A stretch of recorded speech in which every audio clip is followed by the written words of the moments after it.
All right, let's dive right in.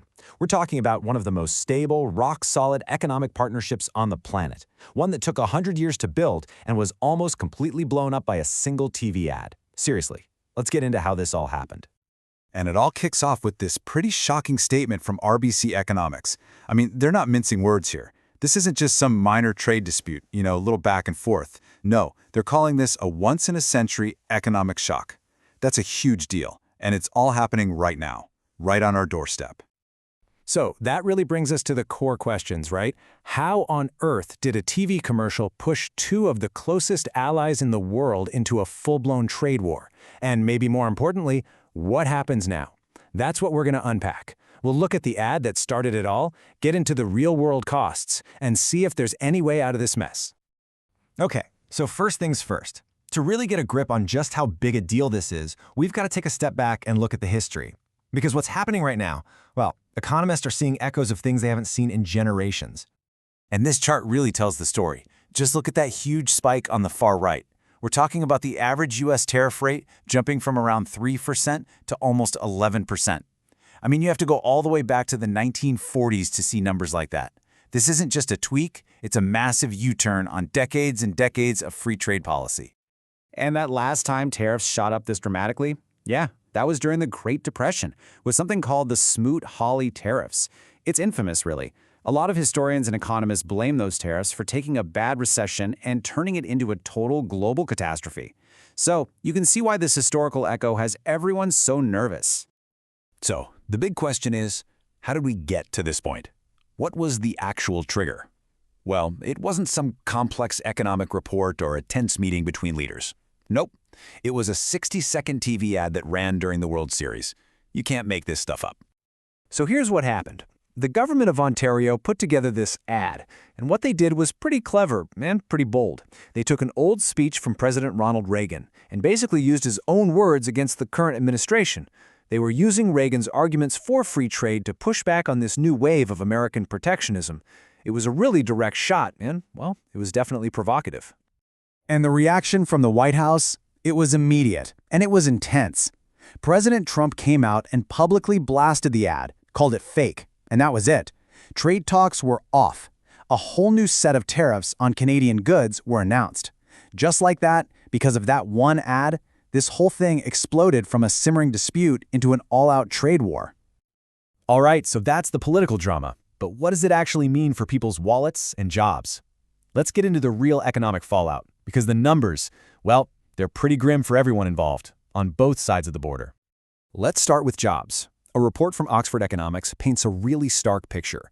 We're talking about 106,000 jobs. That's not a small number. That's a massive number of livelihoods at risk just in Ontario, which is basically Canada's economic powerhouse, and all within just a couple of years. And then there's the money.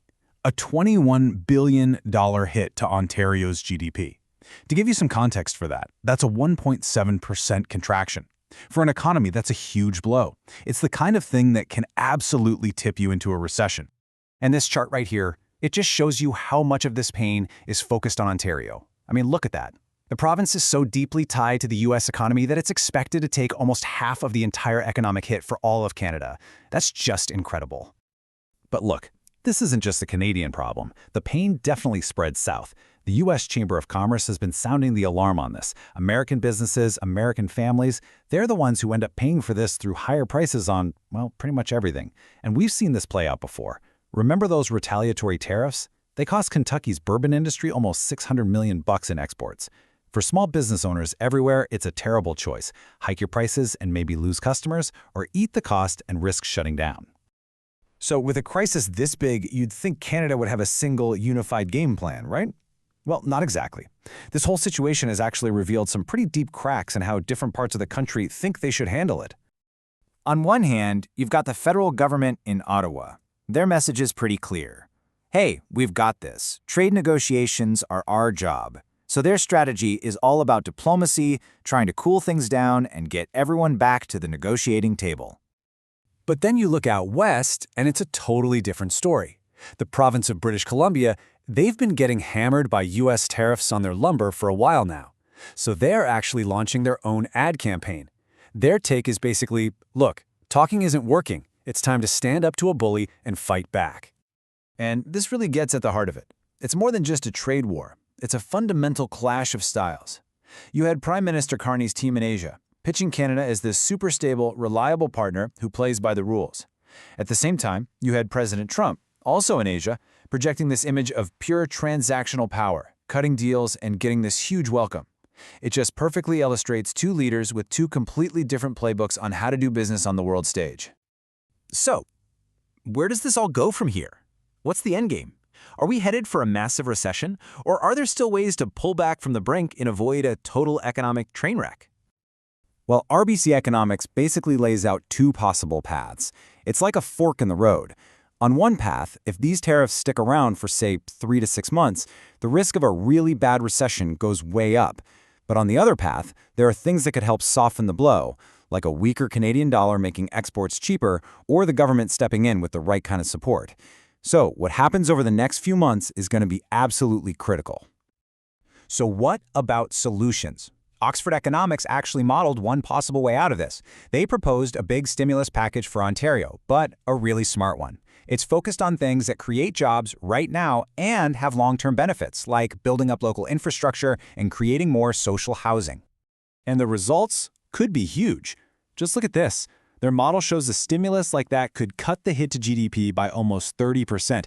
It could save over 14,000 jobs and specifically protect nearly 5,000 jobs in construction, which is a sector that's been hit really hard. It's like a direct way to fight the economic fire.